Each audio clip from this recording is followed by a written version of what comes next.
Peguei meu cafezinho quentinho. Cara, complicado falar de privacidade, anonimato hoje em dia na internet, porque as big techs, não só as big techs, né, mas agências governamentais no mundo todo aí controlam e monitoram cada bit que trafega na internet. Mas eu ainda acredito que existem maneiras de você utilizar, fazer o uso da rede de uma maneira que não possa ser atrelada a uma determinada identidade a você. E isso é o que nós chamamos de anonimato, né? E é sobre isso que nós vamos falar um pouco hoje. Eu tenho um material preparado aqui para fazer um roteirozinho pro vídeo, né? Deixa eu puxar ele aqui, está em modelos. Modelos. Ele está aqui. Inclusive acho que já estava aberto aqui, né? Vou baixar um pouco o volume. Muito alto aqui na minha orelha. Mas vamos lá. O que seria anonimato? Eu vou trazer, além do que eu falei agora aí, vou trazer uma outra analogia também que eu gosto de pensar, que é a analogia da floresta. O que acontece na floresta no reino animal? No reino animal, os animais eles sempre estão tentando se camuflar. Por isso que eu trouxe essa imagem bem legal e bem bonita. Os animais sempre estão tentando se camuflar, chamar menos atenção possível. Porque, como eu coloquei aqui, no reino animal sobrevive aquele que se destaca menos, né? Então, eu acredito que a internet é mais uma selva. E eu acho que é uma comparação bem legal com a selva, o reino animal, como funciona. E você vai entender, até o fim desse vídeo aqui você vai entender por que eu estou falando isso. E anonimato então seria a arte de você passar despercebido, né? Poderia ser isso. E por que é importante se tornar mais anônimo? Por que é importante? Eu acredito ser importante porque hoje em dia as empresas, as big techs aí, deixa eu tomar meu cafezinho.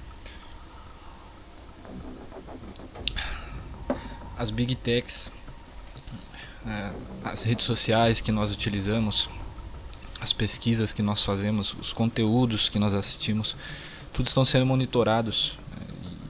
E isso daí, obviamente, visando o lucro, porque hoje em dia o mercado ele visa a sua atenção. E como que eles sabem como captar a sua atenção? Monitorando tudo aquilo que você gosta, tudo aquilo que você faz, quem você é, os lugares que você vai, monitorando basicamente a sua vida toda para conseguir trazer meios melhores, fazer meios melhores de capturar a sua atenção, sempre visando o lucro, né? Então, o anonimato ele se faz importante para você que se preocupa com os seus dados, para você que se preocupa com a sua vida, como ela está exposta na internet.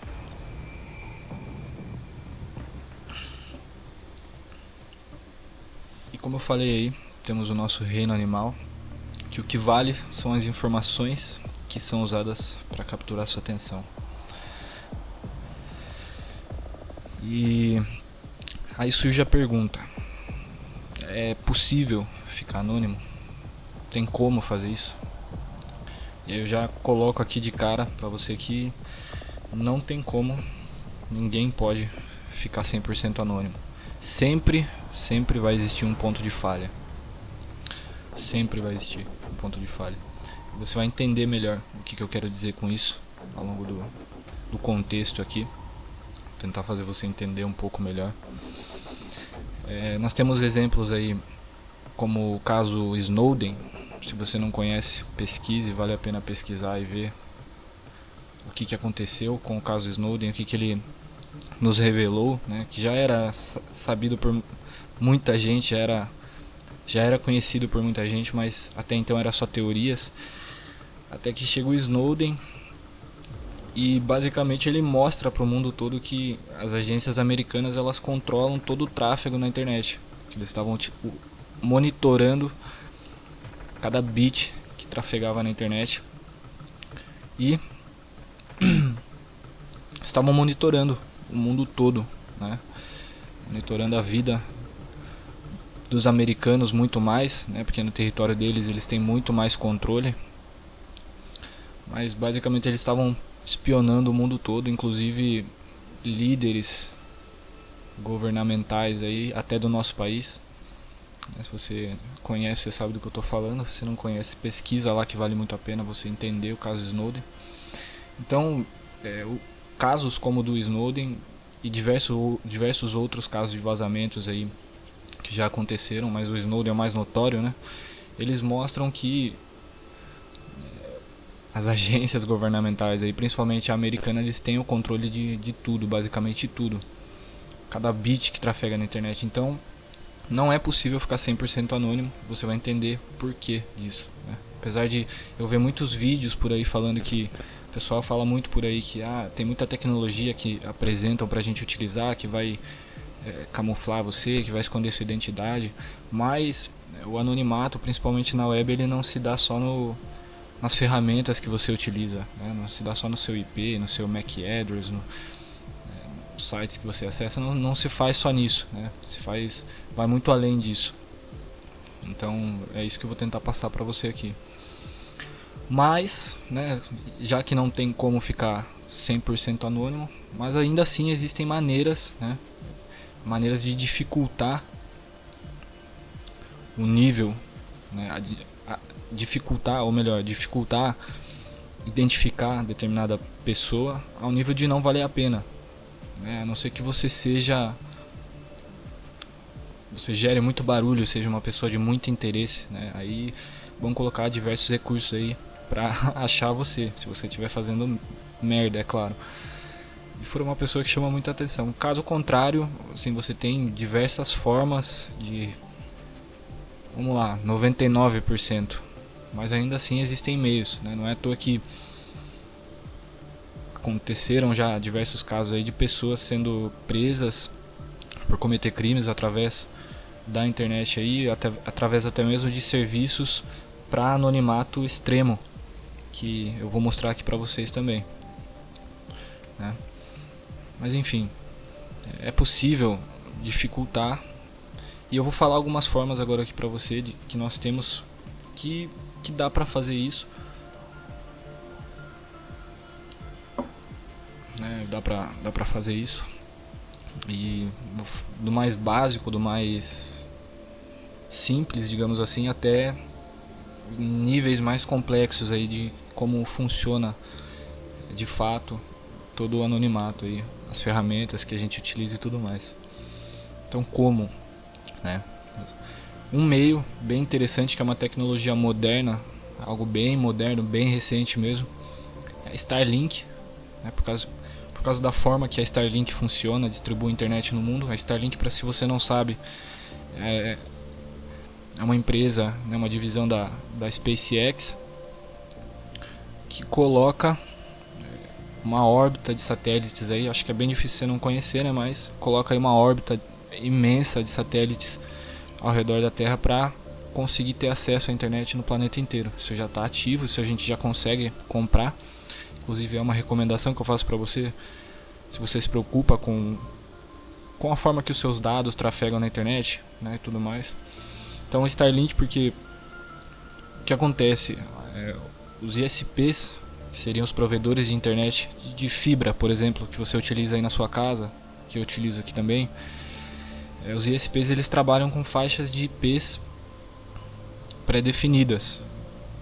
Então, né, uma grande parcela de usuários estão utilizando os mesmos IPs ali, que representa um ponto determinado na cidade, um servidor, né, um nó ali determinado na cidade. E isso faz com que eles saibam exatamente de onde está vindo o tráfego, né? Então os seus ISPs eles têm isso. Já a Starlink ela muda um pouco, né? Porque como os satélites eles estão em constante movimento, tá? Isso que você está vendo aí, ele fica tudo em movimento o tempo todo. A Starlink ela trabalha com IPs dinâmicos e com bases terrestres. Então determinados pontos do planeta tem as bases terrestres aí que podem receber uma faixa de IPs. E cada satélite vai ter o seu IP também definido. Então você meio que vai ter o seu IP trocado ali o tempo todo. E devido à forma que funciona também a geolocalização fica difícil também de chegar até você. Lógico que a Starlink, a empresa em si, ela tem essas informações. E é por isso que eu coloquei aqui já a primeira forma, apesar de ajudar, né? Como eu falei, nada é 100%, então sempre vai existir um ponto de falha. O da Starlink é que o tio Elon, né, o Elon Musk, ele pode decidir explanar você, independente do que aconteça aí, né? Ele pode decidir aí vender esses dados, passar esses dados para agências governamentais que pedirem esses dados e tudo mais. Então tá aí um ponto de falha, mas não deixa de ser mais seguro do que você utilizar, por exemplo, um SP, né? Muito mais seguro. Nós temos, né, indo já um pouco mais adiante agora, falando de ferramentas, de meios que nós podemos fazer, nós temos aí os proxies que nós podemos utilizar. E servidores proxies eles são bons. É bom você utilizar um proxy, mas vai depender daquilo que você quer fazer, do motivo que você vai utilizar e o quão anônimo você quer ficar. Porque o proxy, o funcionamento de proxy ele é bem básico. Ele faz apenas aí um redirecionamento de tráfego. Então o proxy você vai ver daqui a pouco que eu vou falar sobre outras tecnologias que utilizam criptografia de ponta a ponta, tunelamento. O proxy ele já não tem essas tecnologias, então é bem cru mesmo. Você se conecta ao servidor proxy, né? Aqui no meio tem o seu ISP, lógico. Antes de chegar de fato no servidor, passa pelo seu ISP, que é o seu provedor. Mas aqui, resumindo, sai do seu dispositivo, você está utilizando lá um proxy, sai do seu dispositivo, vai para o servidor proxy. O servidor proxy faz a requisição que você quer e ele apenas faz o redirecionamento para você.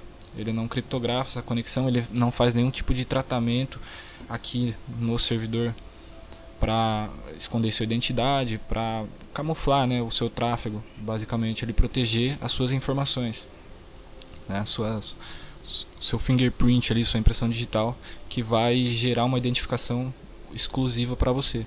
Então os proxies eles não têm isso. Vão ser bons aí para utilizar para de repente burlar algum tipo de censura, um site que não é autorizado no seu país, você conseguir acessar ele utilizando um proxy. Coisas mais simples, né? Proxies são voltados para coisas mais simples. E apesar de eles serem bons para esse tipo de tarefa, para a questão de anonimato, a falha deles, né, é que eles são vulneráveis a DNS leak, né, vazamentos de DNS. Porque o que acontece quando você está utilizando um proxy? As suas conexões elas são redirecionadas através do proxy para acessar aquilo que você quer acessar. Porém, o proxy você configura ele de acordo com a ferramenta que você quer utilizar. Então, basicamente a sua configuração nativa dos seus dispositivos vai estar configurado para utilizar o servidor DNS. Utilizar o servidor DNS do seu provedor de internet. Então o seu provedor de internet, apesar de você estar passando pelo proxy e o site em si ele vai ver que você é de outro local, vai ver que você é do local de onde seria o proxy. Por exemplo, você é do Brasil, usa um proxy dos Estados Unidos para acessar um site que está na Espanha. O site vai te ver como sendo da Espanha, mas você não está camuflado nisso daqui, porque o seu provedor ele sabe que você requisitou lá no servidor DNS dele o nome daquele site para você indicar para o o seu proxy qual é o site que você quer acessar. Antes de você indicar para o seu proxy, você passou pelo DNS, servidor DNS do seu provedor. O seu provedor falou qual é o site lá, o IP do site, e aí você requisitou para o servidor proxy para acessar o site como sendo o proxy, né? E o proxy faz o redirecionamento, mas o seu provedor ele sabe o site que você está acessando, então você não está anônimo, né? Por isso que eu falei que você não está anônimo. Isso se chama vazamento de DNS, né? DNS leak. Você pode utilizar, aqui eu coloquei também o proxy, você pode utilizar proxy chaining para melhorar isso. O que seria o proxy chaining? Seria, deixa eu baixar o volume um pouco aqui. O proxy chaining seria você empilhar os proxies um através do outro. Então, ao invés de utilizar só um proxy, depois desse proxy tem mais outro e depois mais outro, e aí ele vai para o site. E isso aumenta, são camadas a mais de segurança aí para você, mas existem ferramentas melhores que utilizam desse mesmo conceito de proxy chain, que são feitas exclusivamente para manter o anonimato, né, para trafegar informações de maneira anônima, de maneira segura, né, por causa da criptografia, de maneira anônima, pela arquitetura, a maneira como funcionam. Mas aí eu vou falar um pouco depois, logo adiante aí, porque antes eu quero falar da VPN, que é um outro meio que nós temos, que já se torna um pouco mais seguro do que as proxies, porque já utiliza criptografia e já utiliza tunelamento. Então, o que acontece? Aqui nesse exemplo ele já tem o ISP, né? Ele criptografa, um VPN ele vai criptografar os seus dados e ele vai proteger a sua identidade. Então, a sua conexão vai ser criptografada, vai passar pelo seu ISP criptografada e vai se conectar com o servidor VPN criptografado. Então o seu ISP ele já não sabe o que você está acessando, ele só sabe que você está acessando o servidor da VPN, ele só sabe isso, só sabe que você está se conectando àquele IP, mas a conexão entre vocês é criptografada, né? Então o seu ISP ele já não sabe o que está passando ali.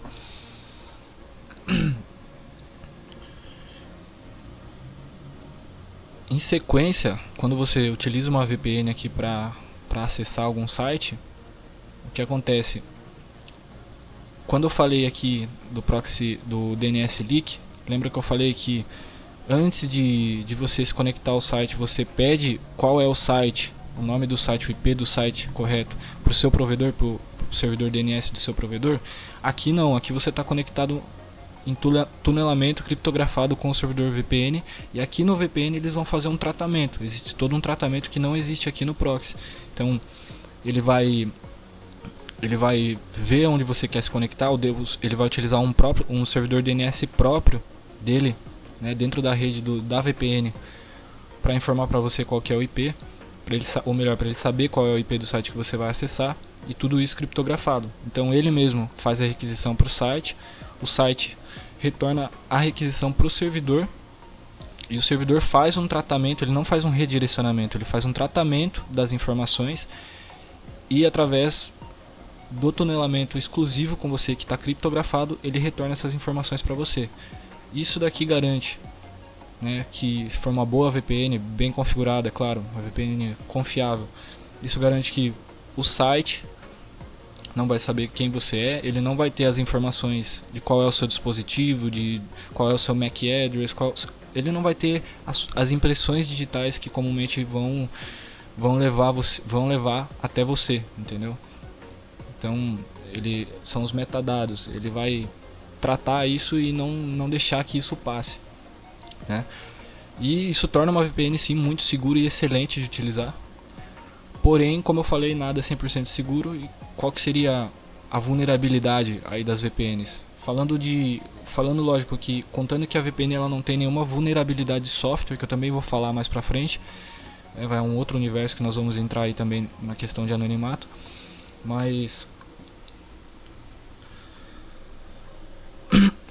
qual seria a vulnerabilidade aí das VPNs? Seriam as leis, né? As VPNs normalmente elas são empresas, elas são estabelecidas como negócios, e negócios estão em países têm as determinadas leis, e essas empresas que estão nesses países elas precisam seguir as leis. Então, em uma eventual solicitação de uma agência governamental, né, a mandado aí do governo em si, né, por qualquer motivo, essas agências solicitem informações para essas VPNs, elas vão ter que passar essas informações. E aí tá aí a vulnerabilidade. Pode ser que essas VPNs elas registrem essas informações, né? Apesar de tudo aqui ser criptografado, pode ser que essa VPN ela esteja registrando e guardando e atrelando a você tudo que você fez. Tá lá guardado. Pode ser não, né? Isso realmente acontece. Por isso que você tem que buscar VPNs que não armazenam logs, que estão estabelecidas em países com leis de privacidade mais fortes. Isso eu vou falar mais pra frente também, lá um pouco mais pro final, em algumas recomendações que eu vou fazer. Mas é isso aí, uma vulnerabilidade, sem ser uma vulnerabilidade de software que eu vou falar depois, das VPNs seriam as leis. Ainda assim está sujeito, né, a vazamento dos dados para agências governamentais pelos motivos que convém para eles, né, isso daí. E aí, eu até desci um pouco aqui, mas se é dessa forma, então não tem como ficar mais anônimo, né, já que ainda tem essas falhas. Tem como, e aí já entra na parte da Dark Web, as tecnologias da Dark Web, ou também comumente chamada como Deep Web, né? Que nada mais são do que tecnologias que a gente utiliza para hospedar e trafegar informações de maneira 100% anônima, né? E aí eu trouxe aqui alguns exemplos. Por quê? Porque que as redes da Dark Web elas são mais seguras, por exemplo, do que você utilizar uma VPN, né? Como eu falei, as VPNs elas estão sujeitas às leis, já que elas estão estabelecidas em determinados países, elas têm que seguir regras desses países.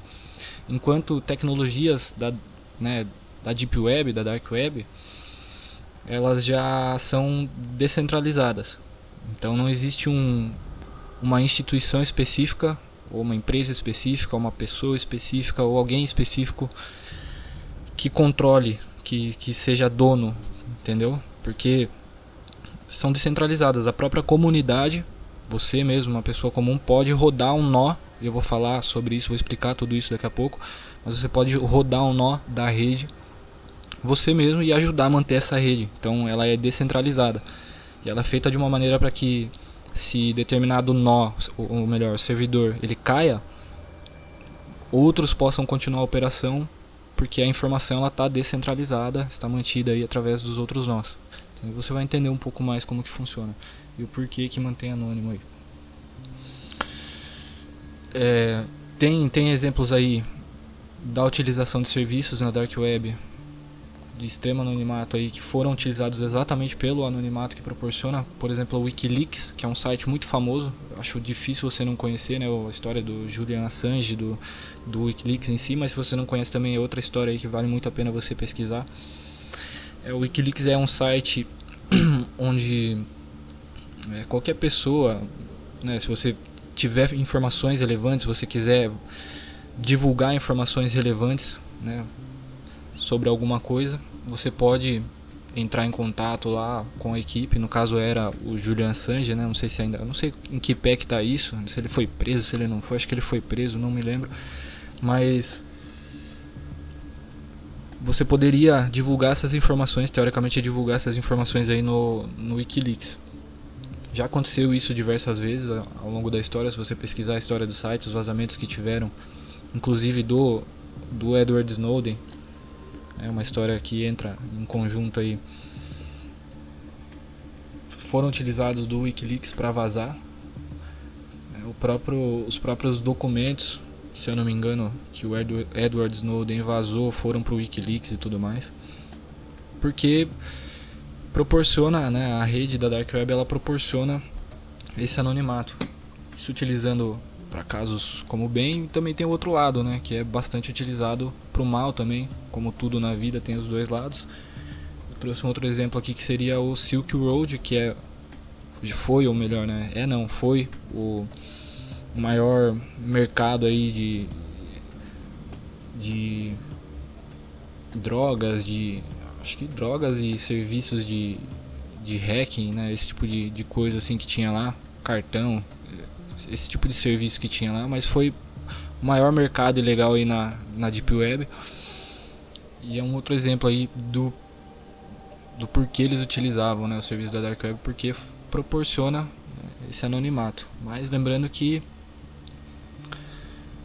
o criador da Silk Road, recentemente ele foi solto, né, perdoado pelo Donald Trump lá, o laranjão, mas ele foi solto, mas ele também foi pego, né, sempre existe uma forma, né, então isso volta naquilo que eu falei, que é impossível ficar 100% anônimo, né, pelo menos para sempre. Você pode dificultar muito, mas quando você se torna aquela pessoa que, por exemplo, o Rupert, acho o nome dele, né, se eu não me engano, o criador da Silk Road, cara, moveram muitos recursos a nível governamental, os caras têm recursos, moveram muitos recursos e conseguiram pegar ele, uma hora pegaram, entendeu? E aí, quais são essas tecnologias aí da Dark Web? Como que funciona isso? Quais são essas tecnologias? Onde que tá rolando isso? E aí eu mostro aqui pra você, temos algumas tecnologias, mas a primeira aqui seria o Tor, o famoso Tor Browser, por exemplo, mas o Tor e o Tor Browser são coisas diferentes, estão relacionadas, mas são coisas diferentes, né? Mas a rede Tor, no geral, é o que proporciona, por exemplo, proporcionar o Wikileaks, né? Proporcionou o Silk Road e diversos outros serviços. Não resuma isso, tá? É muito mais coisa. Basicamente tudo, né? De uma maneira anônima e descentralizada. E temos o Tor, que ele é extremamente seguro, mas ele também tem os seus pontos de falha, como tudo, ele também tem. Mas como funciona o Tor, né? Como que ele garante esse anonimato aí? Como que rola isso? Aqui nós temos um computador, o exemplo aqui, um computador. Tem uma moto passando agora. Nós temos o exemplo de um computador rodando, né, o Tor, o serviço Tor. Poderia ser o Tor Browser, por exemplo. E esse computador ele faz a conexão direta aí com um nó de entrada, né? Guarda aqui entry guard, né? Ele faz uma conexão com o nó de entrada, e aqui, uma vez aqui, está dentro da rede Tor, representada por essa nuvem, e é assim mesmo que funciona. São 3 camadas de criptografia sequencial aí que o Tor faz para proteger, e ele mantém o anonimato da seguinte forma, né? O único nó que vai saber o seu IP é o nó de entrada, é esse nó aqui.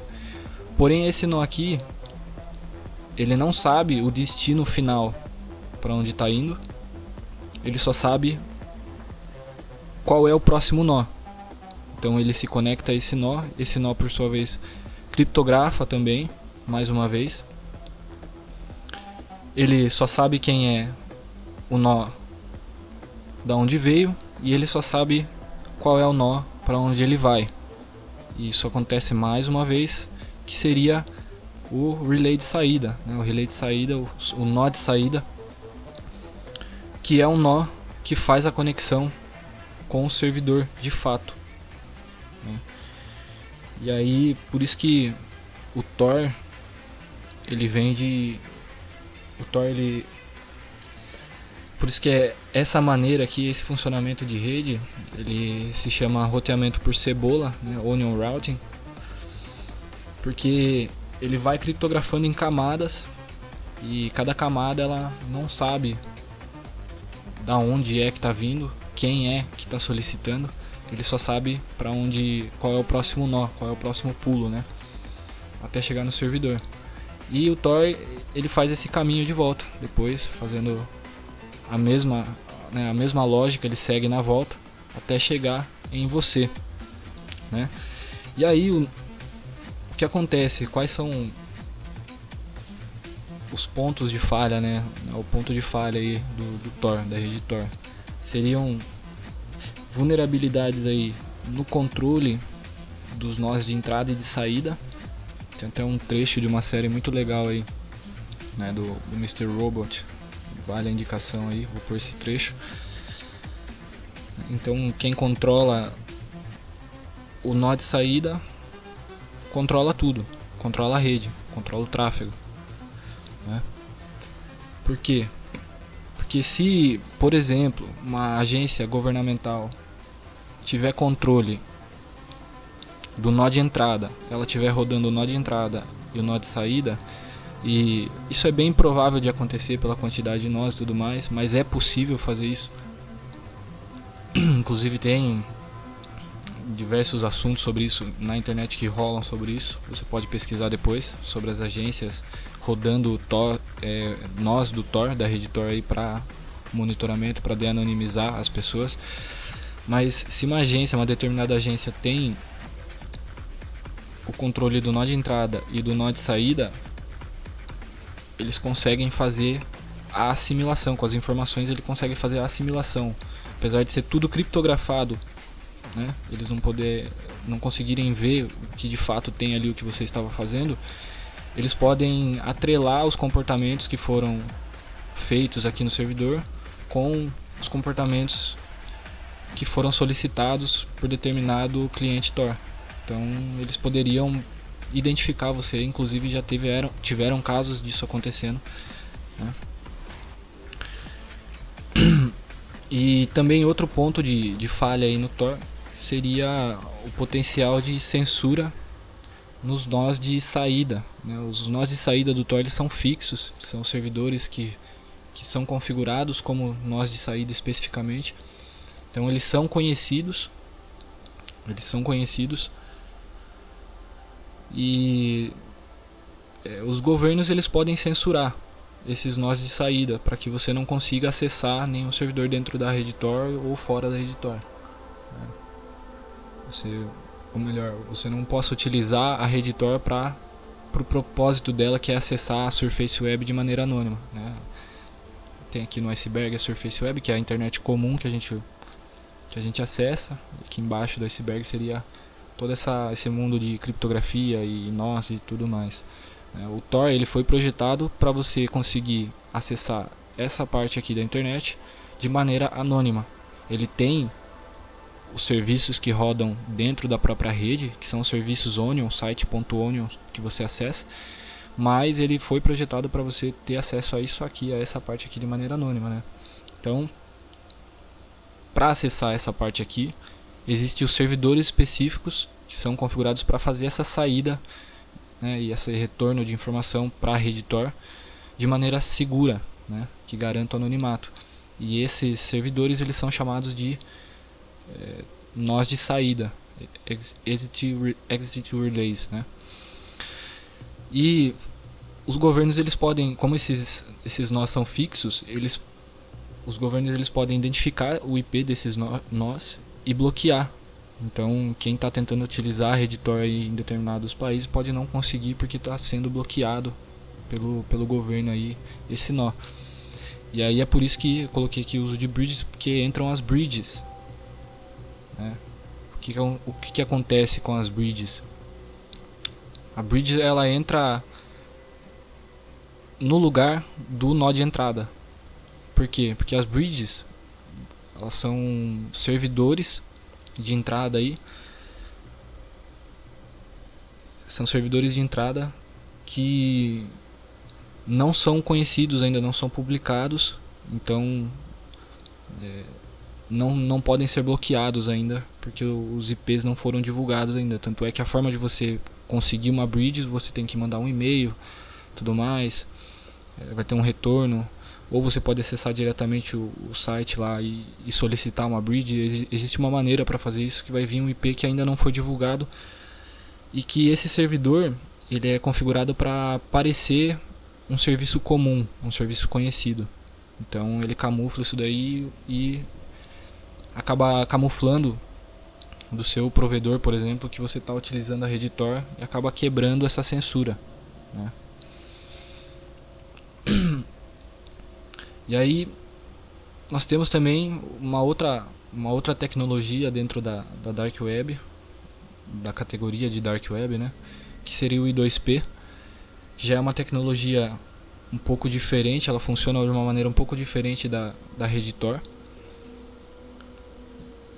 Ela tem o roteamento dinâmico, que pode ser mais seguro do que a rede Tor devido ao roteamento dinâmico, porque o Tor ele altera esse caminho a cada 15 minutos automaticamente, se eu não me engano, porém o nó de entrada ele é mantido por mais tempo para garantir que você não fique alterando toda hora o servidor e deixando muito fingerprint em diversos servidores da rede Tor, tendo probabilidade, por exemplo, de cair um nó de entrada que esteja sendo monitorado, para não acontecer aquilo de bater as informações que eu falei para você.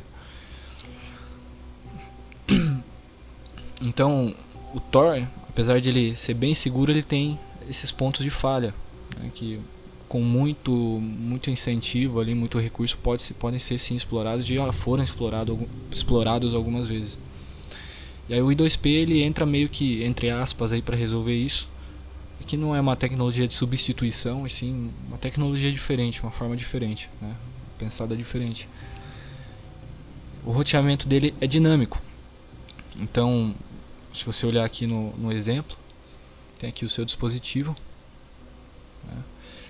Ele, diferentemente do Tor, ele faz uma conexão direta entre usuários. Ele não é projetado, o que significa isso, né, na prática? Ele não é projetado para fazer conexões fora da rede 2P. Ele é projetado para comunicação dentro da rede 2P, que utiliza 2 camadas de criptografia em cada servidor, em cada nó.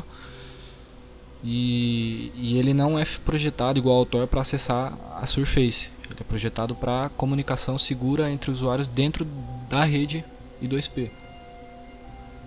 Ele não possui nós de saída. Eu coloquei aqui explicando isso, seria isso. Ele não possui os nós de saída, ele não tem nó de saída. O que está dentro da rede 2P é dentro da rede 2P. Então ele faz a conexão direta entre os usuários. Ele só utiliza dos servidores, ou melhor, dos nós, né, servidores nós ali da rede 2P, para camuflar e criptografar em camadas, aí ele faz igual ao Tor, né, ele criptografa em camadas. Então ele camufla e criptografa para que o servidor, ou melhor, as partes que estão se comunicando utilizando o 2P não saibam quem são, de onde veio, para onde vai, só saibam, né, só consigam se comunicar de maneira totalmente anônima. Então aqui e ele tem um funcionamento diferente. No Tor, a conexão ela vai e volta pela mesma sequência de nós e é trocado isso a cada 15 minutos, só que o seu nó de entrada ele é mantido por mais tempo, para evitar vazamento de fingerprint de dados, né? Já o I2P não. O I2P,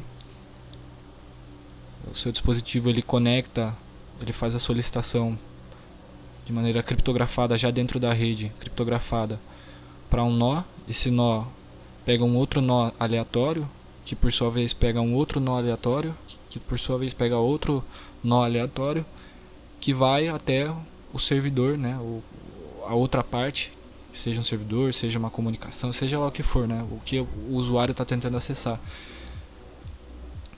Na outra parte não sabe de onde veio. E inclusive no retorno faz um outro caminho. A resposta ela vai para um nó, que por sua vez vai para outro nó aleatório, e aí vai para outro nó, e esse outro nó volta para quem fez a requisição, por exemplo, no servidor de um site que roda no I2P. Então isso torna, por exemplo, aquela possibilidade do Tor, que o Tor tem de tomar controle dos nós, muito mais difícil, muito mais custoso, praticamente inviável, porque basicamente teria que ter o dobro de nós, né? Teria que estar monitorando o dobro, porque fazem 2 caminhos diferentes, então as probabilidades elas são muito menores. Então como eu falei, basicamente é inviável, né, quando está na rede 2P.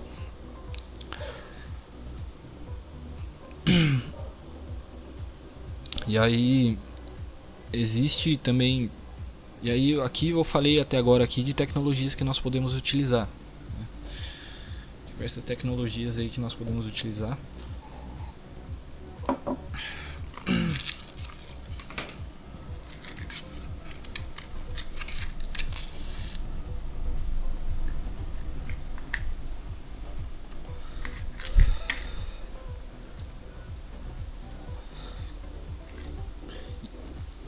E essas tecnologias, elas proporcionam, elas foram feitas, projetadas para isso, são boas para isso, excelentes para isso, porém existe um outro universo, né? Existe um outro universo aí que pode quebrar o anonimato, independente independente da tecnologia que você esteja utilizando, por melhor que ela seja, pela engenharia, como ela é projetada, por melhor que ela seja, como é, por exemplo, o I2P, que na minha opinião é a forma mais segura de trafegar informação na internet, é o I2P. Só que isso aqui é muito lento, né? É inviável a gente utilizar no dia a dia. Isso aqui é só para, sei lá, espiões, jornalistas que precisam de anonimato extremo, de criminosos, é só para quem realmente precisa se manter no modo ghost, modo fantasma, né? Mas ainda assim essas tecnologias estão sujeitas a falha, como eu falei, nada é 100%. E o que seriam, quais tipos de falhas seriam? Aí nós estamos falando já de falhas, por exemplo, de softwares que rolam por aí 24 horas por dia, né? Essas falhas são os vírus e exploits que afetam softwares e os serviços que nós utilizamos. Então, de nada adianta, por exemplo, você está utilizando a rede 2P, está utilizando um site, né, sei lá, acessando um serviço, um determinado site dentro da rede 2P ou dentro da rede Tor, que seja. Porém, esse servidor está utilizando uma versão do Apache para fornecer esse site, está utilizando uma versão do Apache que contém uma vulnerabilidade, um exploit de exploração aí, de escalação de privilégio, por exemplo, um exploit aí, um zero day que vai explorar através do Apache e vai ganhar acesso ao servidor. E uma vez que ganhou acesso ao servidor, acabou o anonimato, né? Então, esse tipo de falha está sujeito desde o nível mais básico aqui das proxies e tudo mais, né, até da Starlink, até o nível mais crítico aqui no modo Ghost, ainda assim está sujeito. E é uma coisa que nós não temos como controlar. Até por isso que é importante, mas nós temos como mitigar, né, as possibilidades ali. Como? Eu vou falar depois ali sobre software aberto, né, código livre, porque é importante utilizar software de código livre sempre, que é uma das maneiras que nós temos para reduzir os vetores de ataque. Vou explicar um pouco depois porquê. Mas, né, essas falhas existem. Certificados de criptografia falsificados. Então, por exemplo, na rede Tor, do nó de saída até o servidor, até o destino, por exemplo, você está acessando o YouTube através da rede Tor. É possível? É possível. O YouTube não vai saber quem é você. Mas existe, por exemplo, a possibilidade de o Google, por qualquer motivo que seja, em algum cenário, pega o certificado SSL, né, o site HTTPS que utiliza o SSL, que é um certificado de criptografia para validar que a informação está criptografada e só vai ser visualizada por quem está solicitando, só você teria a chave. Esses certificados eles podem ser falsificados, principalmente por quem está hospedando o serviço, é facilmente falsificado, né? Vamos supor, você está acessando o YouTube e aí a Google decide falsificar esse certificado aqui, e aí essa conexão aqui já não é criptografada, ela pode ser monitorada. Então eles vão conseguir saber quem é você, o que você está fazendo. Eles vão conseguir chegar em você. Então isso é um vetor de ataque que envolve, por exemplo, softwares maliciosos, né? No caso, o certificado falsificado. Vulnerabilidade nos softwares, por exemplo, em navegadores, no próprio navegador Tor, quando você está utilizando o Tor para acessar, né, através da rede Tor, site, seja na Surface ou seja dentro da rede Tor, pode ter vulnerabilidades no navegador, já que o navegador Tor ele é feito em cima do Firefox, né, que é por sua vez um outro navegador de código aberto, mas ele pode ter vulnerabilidades, e isso acontece muito, né? Vulnerabilidades que visam explorar falhas críticas de software para tomar controle ou coletar informações críticas. E aí eu trouxe aqui 2 sites que você pode acessar aí. São 2 sites que você vai acessar eles aí, você vai ver que todos os dias vulnerabilidades, falhas, esse tipo de falha que eu estou falando para você, elas são encontradas em todo quanto é tipo de software, desde navegadores, dos mais utilizados, até dos menos utilizados, até softwares simples, falhas graves que vão comprometer a esse nível que eu estou falando para você, até falhas mais simples que vão talvez ajudar a coletar certos tipos de informações, mas vão facilitar, por exemplo, a identificação sua, se for o caso, né? E não só para navegadores, para o serviço que você utiliza e tudo mais, mas também para o sistema operacional que você utiliza. Por exemplo, eu vou falar depois sobre código aberto. O Windows ou o macOS, se você utiliza a Apple, eles são sistemas operacionais que são código fechado, então ninguém sabe o que está rolando por debaixo dos panos, como que está funcionando, né, o motor do carro ali. Então você meio que confia neles, que é tudo seguro, mas não é, porque dia após dia, se você, inclusive a Microsoft tem a própria database deles que eles atualizam, se você entrar lá, você vai ver que falhas no Windows são encontradas todos os dias. Todos os dias é encontrado falha no Windows. É muito inseguro, muito inseguro. Então, que é um exemplo, ataques que aconteceram como o WannaCry. Se eu não me engano, o WannaCry foi em 2017, aquele ataque que aconteceu de ransomware. Foi um ransomware que utilizou de um exploit da NSA, de informações que tinham sido vazadas, ferramentas que tinham sido vazadas, né, se eu não me engano através do Wikileaks lá, tinham sido vazadas, e essas ferramentas eram ferramentas com exploit zero day em determinadas versões do Windows. O que são exploit zero day? São falhas que ninguém conhece, que não foram divulgadas ainda. Então um atacante que possui uma falha dessa, as falhas valem milhões. Então um atacante que tem uma falha dessa, ele pode explorar todos os sistemas que estão vulneráveis àquela falha, e vão estar por um bom tempo porque ninguém sabe da existência dela. Então ele pode explorar de maneira que ninguém vai saber. E a NSA, ela desenvolve e tem várias, né, ferramentas. Até hoje deve ter muitas, muito mais novas e mais elaboradas ainda. Mas na época do WannaCry vazou algumas ferramentas da NSA. Uma delas tinha um Zero Day em uma versão do Windows, né, que era muito utilizada, que afetou diversos sistemas Windows, tanto versões como Windows 7, Windows 10, Windows Server, né, basicamente toda a suíte da Microsoft. E esse vírus ransomware e WannaCry, ele utilizou de um exploit de uma falha dessa, para se propagar na internet de uma maneira que nunca tinha acontecido antes. Ele saiu dando prejuízo de milhões e milhões para diversas empresas, porque ele utilizava da falha Zero Day da NSA para tomar controle do sistema. Dentro desse sistema ele criptografava os arquivos, que é o objetivo do ransomware, né, para pedir resgate através de criptomoeda. E ele já fazia o scan ali da rede, já via outros computadores que estavam rodando o sistema ali também, as versões vulneráveis. E como era uma falha desconhecida ainda, então todos estavam vulneráveis.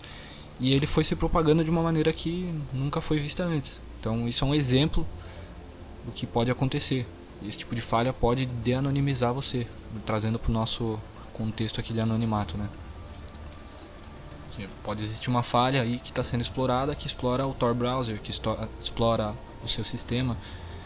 E aí nós vamos aprofundar um pouco nisso agora e mais pra frente ainda, falando um pouco de vetores desse tipo de ataque, como que você pode mitigar isso, e como que você pode tomar cuidado que você pode fazer, né? Formas que nós podemos fazer para também nos precaver aí de acontecer esse tipo de coisa.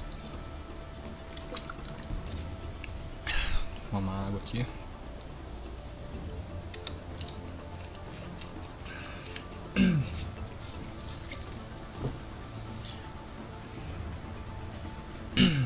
E aí, entra nisso que eu tô falando. É possível contornar isso? Pô, se nem assim, nem utilizando as melhores tecnologias que nós temos disponíveis aí, que são comprovadas, que são excelentes, para manter o anonimato, ainda assim podem existir falhas que vão ajudar e que vão possibilitar a exploração dessas ferramentas e que vão de-anonimizar quem está utilizando. Então, pô, é impossível ficar anônimo. Isso eu estou falando de um cenário muito específico, que acontece todos os dias, mas não é algo tão comum assim, não precisa se assustar. Como eu falei pra você, você só vai se preocupar a esse nível se você for uma pessoa que realmente precisa disso, que eu acho difícil, né, que seja o seu caso. Mas são meios que quem realmente preza pelo anonimato ali vai ter que ponderar, né? E aí, como que nós podemos contornar isso? Existem algumas maneiras de a gente contornar esse tipo de coisa, falhas, explorações desse tipo de coisa. E aí teríamos, por exemplo, aí sistemas operacionais focados em anonimato e privacidade extrema. Eu trouxe alguns exemplos aí: CubesOS, o Tails, o Subgraph OS, o Graphene, que é um sistema já mobile, Android, né? Todos esses sistemas aqui são Linux, né? Todos eles são kernel Linux, que por sua vez são sistemas de código aberto, que é o que eu vou falar daqui a pouco, né? E o que acontece, resumidamente, falando desses sistemas aqui, como que eles funcionam, por que eles ajudam a conter esse tipo de falha, né? Vamos falar aqui do Tails primeiro, que na minha opinião, acho que é o mais conhecido e o mais divulgado. Você quer ficar anônimo, tem que utilizar o Tails e tal, usa o Tails. O Tails é um sistema Linux. Ele é um sistema que a gente fala que é amnésico. O sistema amnésico. Por quê? Porque ele não guarda informações. Ele roda diretamente na memória RAM. Tanto é que a própria logo dele está aqui num pendrive, se você ver. Por quê? Porque a gente não instala o Tails. A gente grava ele num pendrive bootável, dá o boot no sistema, e o sistema, o Tails, ele é carregado na memória RAM, né, na memória volátil do computador. E a memória volátil, tudo que você faz lá fica na memória volátil. Quando você desliga o computador, a memória RAM ela não armazena nada. Então é o meio mais seguro que nós temos para utilizar, seria um dos meios mais seguros que nós temos. Fora isso também, lógico, o Tails ele é todo configurado para todo o tráfego que é feito nele, de qualquer dado que seja, ele vai passar pela rede Tor. Então ele é todo projetado para isso. É diferente de você baixar um Tor browser ou instalar o serviço Tor num sistema Ubuntu ou num Fedora, né, um Debian.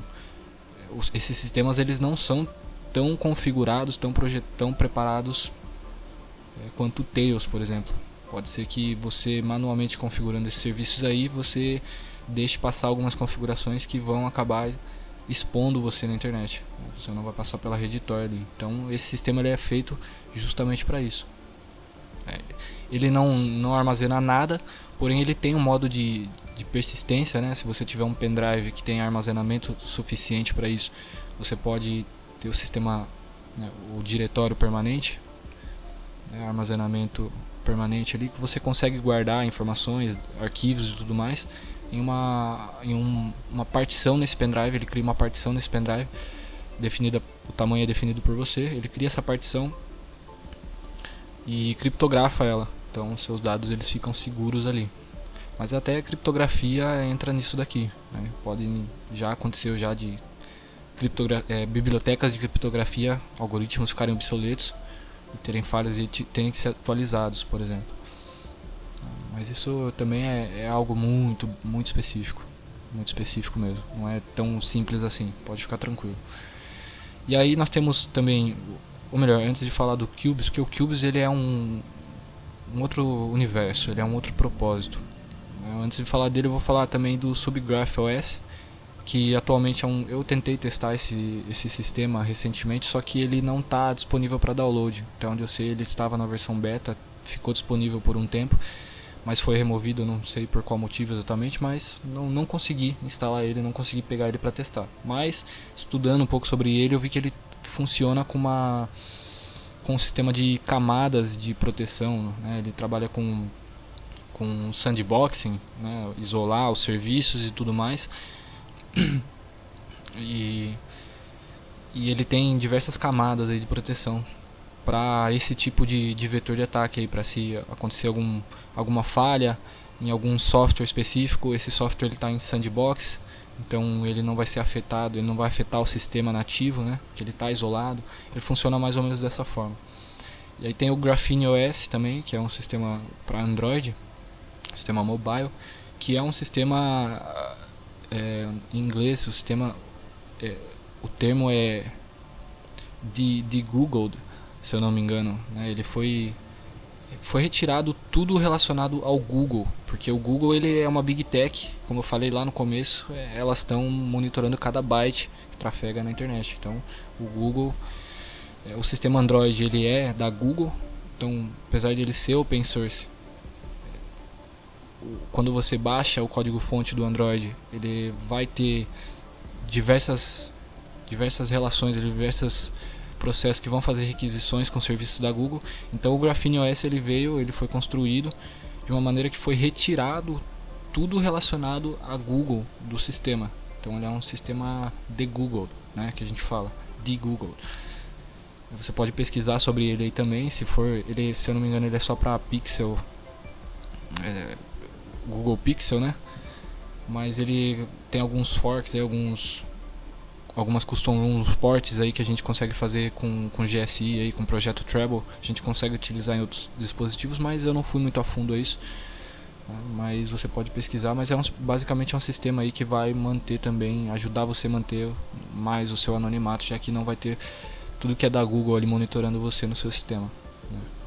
Inclusive ele não tem nem Play Store, nem nada desse tipo. Você utiliza só o F-Droid, o Aurora Store, que são lojas aí baseadas em mais anonimato, mais privacidade. E aí nós temos também, na minha humilde opinião, eu já testei, já utilizei por um bom tempo isso aqui para estudar o sistema, é o CubesOS. Ele é o pai de tudo isso aqui, porque, cara, o CubesOS para mim não tem nenhum outro sistema que faça o que ele faz. O CubesOS ele utiliza diretamente o sistema de virtualização do seu processador e os chips de criptografia que tem na sua placa-mãe para dificultar ao máximo explorações desse tipo que eu falei para você, porque ele emula basicamente tudo. Cada coisa nesse sistema, por exemplo, o driver que controla o áudio está rodando como se fosse em um sistema separado. O sistema de internet está rodando em um outro sistema separado. Aí você roda um navegador, ele está rodando em um outro sistema separado. Então tudo é isolado nesse sistema aqui. Ele é até um sistema bem, para quem não conhece, não sabe nada sobre Linux, como funciona, se tentar testar isso aqui eu recomendo, é bem legal, bem interessante, mas vai fritar a cabeça, porque é um sistema que muda a forma que você utiliza o sistema operacional. Não é como outros sistemas igual esse que eu estou agora, por exemplo, igual Windows, igual Mac, você sai clicando em tudo e usando e tudo bonitinho. Não, é um sistema bem confuso de utilizar no começo, porque você tem que se acostumar como funciona. O gerenciamento você tem que trabalhar com ele, né, de acordo com como ele funciona. É bem legal, bem interessante. E ele é o sistema mais seguro que nós temos para esse tipo de situação, porque ele basicamente coloca tudo de uma maneira isolada. Então, se qualquer programa, qualquer coisa que aconteça, qualquer coisa que aconteça a nível de tentarem explorar alguma falha para de-anonimizar você, vai estar isolado em um sistema completamente separado, né? E o master, o sistema master, né, que seria o DOM 0 que a gente tem lá, se você baixar e estudar sobre o sistema, você vai ver isso, né, que é o sistema base que está rodando tudo isso. Ele é totalmente isolado da internet. Então você tem um sistema para rodar a placa de rede, um sistema para rodar a placa de áudio, um sistema para rodar para ler o seu mouse, um sistema para ler o seu teclado. E ele, através da engenharia de software que os caras desenvolvem, ele faz esse gerenciamento aí para você. É como se fosse um sistema normal, mas é bem confuso de usar, mas é muito bom. E aí, um pouco chegando agora quase ao fim aí, o que nós poderíamos fazer para expor menos dados na internet? Além de isso aqui é o modo, é o level hard já, é um nível que, modo ghost, que poucas pessoas vão chegar a isso aqui, entendeu? Vão precisar disso aqui. Não há necessidade. Um usuário comum que só quer preservar mais os seus dados, por exemplo, você quer que as redes sociais, o Facebook, o Google, o YouTube parem, por exemplo, de ficar monitorando as coisas que você quer comprar. Você pesquisa lá um produto que você quer comprar, daqui a pouco você entra no seu Facebook, no seu Instagram, no seu YouTube, aparece um monte de propaganda e eles ficam mandando propaganda daquele produto. E tem também, por exemplo, isso com a Google acontece muito ao nível de eles invadem a nossa privacidade ao nível de eles preverem algum tipo de produto que você nem sequer pesquisou. Você estava conversando com alguém sobre tal produto, e aí você vai mexer no celular, tá lá o produto já eles te oferecendo pela probabilidade, né? E isso aqui, eu sei que pode parecer até engraçado, mas isso aqui acontece, cara. Se você, por exemplo, eu até separei aqui, ó, duas notícias, você pode pesquisar aí depois, ó, o Google consegue prever se você vai sair. Isso aqui, ano após ano, sai notícia desse tipo aqui, algoritmo consegue prever se o seu relacionamento vai dar certo, Google Maps já consegue prever se você vai gostar daquele restaurante que tá pensando em jantar. Tem a probabilidade, também tem, o Google consegue calcular a probabilidade aí de você ir viajar, de você querer comprar algum produto, e tudo isso a gente vê isso acontecendo descaradamente todos os dias, né? Então, para você que pelo menos esse tipo de situação, você quer dar menos informações suas, né? Estar mais privado aí, um pouco mais privado nesse quesito, você pode sim utilizar tranquilamente isso. Como eu falei agora, falando aqui do software de código aberto, preferencialmente. Então você vai utilizar um sistema operacional, preferencialmente um Linux, aprende sobre Linux, né? Se você está assistindo isso aqui, provavelmente você já gosta, né? Mas aprende sobre Linux. O sistema mobile, opte por um sistema Android, por aplicativos de código aberto, que são o que? São aplicativos e sistemas, softwares no geral, né? Tudo isso são softwares que tem o código fonte, né, as linhas de código ali do que o programa faz, as instruções que o programa dá para o computador, tem isso de maneira pública. Qualquer pessoa pode ir lá e auditar e ver o que está acontecendo, se realmente de fato não tem uma exploração ali, um vazamento, se não tem nada de errado acontecendo ali, um backdoor, um rootkit, qualquer coisa desse tipo. Enquanto sistemas de código fechado, né, que são sistemas aí que não tem esse código fonte disponível para o público, você tem que confiar no desenvolvedor. Você tem que confiar, se o cara falar que é seguro, você tem que confiar, porque você não pode ver. Já sistemas de código aberto isso não acontece. Você vai lá e confere você mesmo. Se você estudar sobre a comunidade open source, você vai entender um pouco melhor. Não posso aprofundar muito, porque senão o vídeo vai ficar muito mais longo, né? Já estou há muito tempo aqui. Então você pode utilizar e optar por softwares de código aberto, Linux, para os sistemas operacionais, sistemas de aplicativos de mensagem de comunicação, por exemplo, WhatsApp, Messenger, Instagram mesmo que seja, Telegram, são aplicativos de comunicação excelentes, porém eles têm o código fechado, e as empresas, como eu falei lá no um dos primeiros pontos de falha aí que eu citei, as empresas elas são sujeitas a seguir leis, e aí eventualmente essas empresas podem fornecer essas informações que estão solicitando, de acordo com a situação ali, né? Então você tem que confiar, apesar do WhatsApp, todas essas que eu citei de código fechado serem dizerem que possuem criptografia de ponta a ponta, você tem que confiar que a criptografia realmente está acontecendo, porque você não pode conferir. Enquanto, por exemplo, aplicativos igual o Signal, o Session, o SimpleX, esses são aplicativos de comunicação que são de código aberto e que são auditados anualmente, aí sempre são auditados por instituições e usuários comuns. E, bom, o código é aberto para qualquer pessoa, inclusive você, se você quiser. São auditados, então a gente sabe o que está rolando lá e sabe que realmente está seguro, que o negócio está rolando de acordo com o que tem que rolar. Está sendo criptografado, logs não estão sendo armazenados e tudo mais. O Signal, o SimpleX eu não estudei muito a fundo, então não posso dizer que eu não tenho certeza, mas o Signal, ele ainda é centralizado. Ele ainda, apesar de ele ser um aplicativo excelente na questão de privacidade, para anonimato talvez ele ainda não seja o melhor, porque para registrar no Signal você ainda precisa, por exemplo, por um número de telefone. Isso daí gera informações e uma hora conseguem chegar em você, porque, por exemplo, o Signal ele pode ter que fornecer esses dados como qualquer outro. E aí tem o Session. O Session ele já é descentralizado e ele funciona com um sistema de onion routing também, né? Sistema de roteamento por cebola. Não utiliza a rede Tor nem a rede 2P, mas é o mesmo conceito que ele utiliza, né? Com a rede Oxen, que é uma instituição, tudo mais. Você pode pesquisar sobre o Session, é um aplicativo bem interessante também.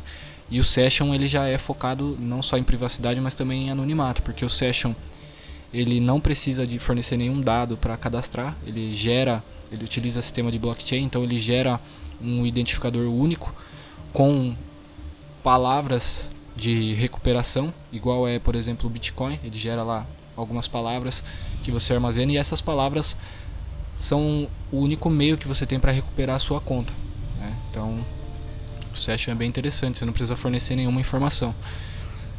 E ele é descentralizado, já que os nós também são rodados pela comunidade, né?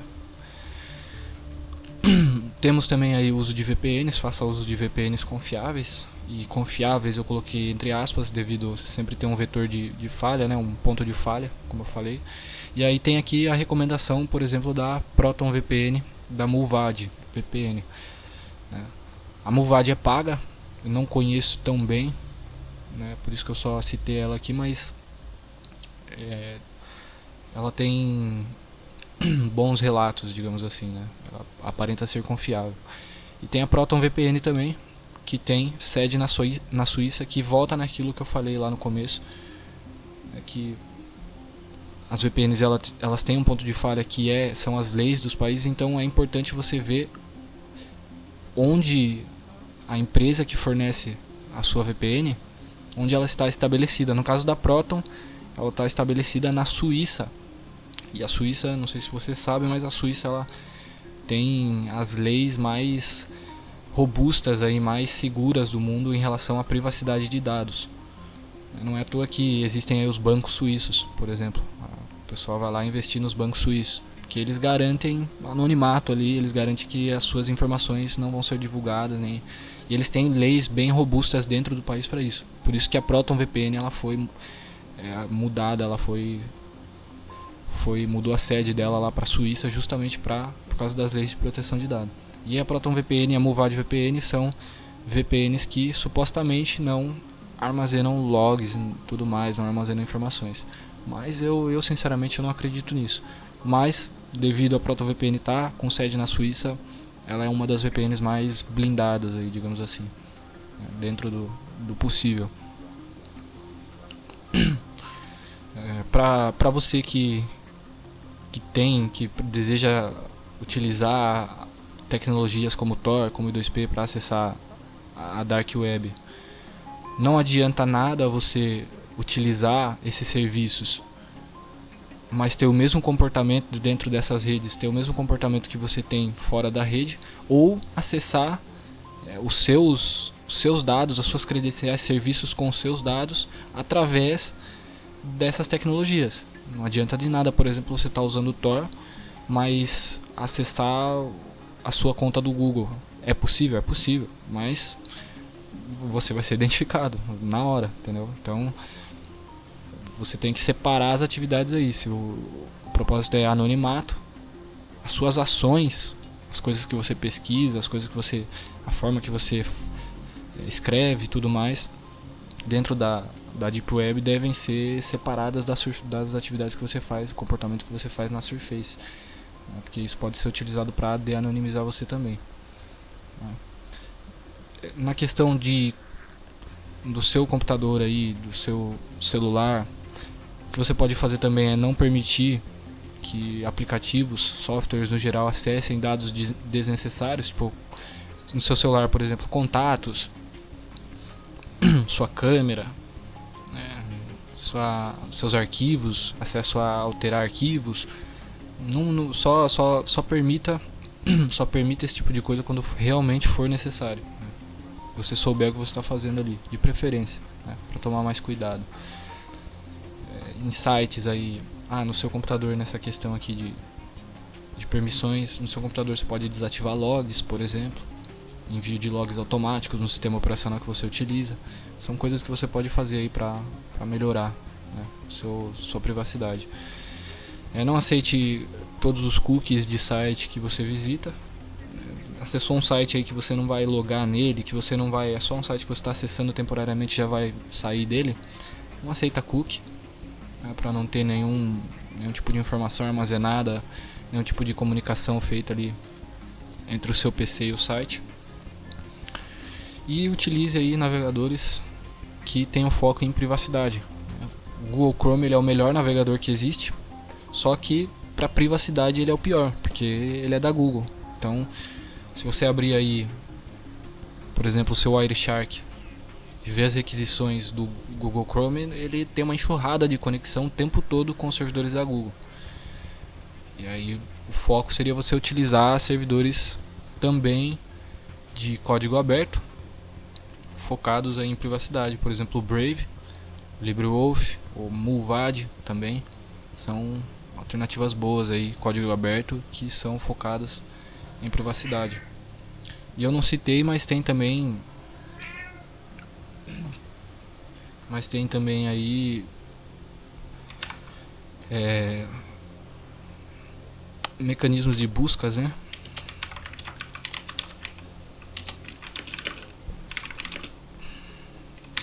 Focados em privacidade.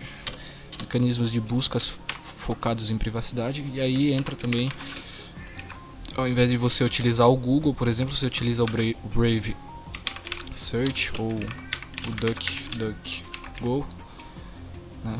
Você pode utilizar essas alternativas. Tem outras também, mas essas duas aqui são, dentre as alternativas que nós temos hoje em dia, as melhores são essas. Posso dizer isso tranquilamente, né? Esses são os meios, né? Espero que tenha ficado claro aí, ou pelo menos um pouco mais claro para você como que funciona tudo isso, alguns meios que nós temos para nos manter anônimos, alguns vetores de ataque que pode acontecer, porque a melhor forma de você não ser atacado é sabendo como atacar, né? Então, você conhecendo os vetores, as coisas que podem acontecer, isso aqui eu só estou arranhando a superfície, tá? Você sabendo os vetores de ataque, você consegue se defender mais, né? Então você vai mitigando. Como eu falei no começo, o anonimato ele não envolve só as ferramentas que você utiliza, mas sim a forma que você também utiliza essas ferramentas, né? Isso tudo faz diferença, são diversos vetores de ataque. Então espero que tenha ficado claro aí. E até uma próxima. Um abraço.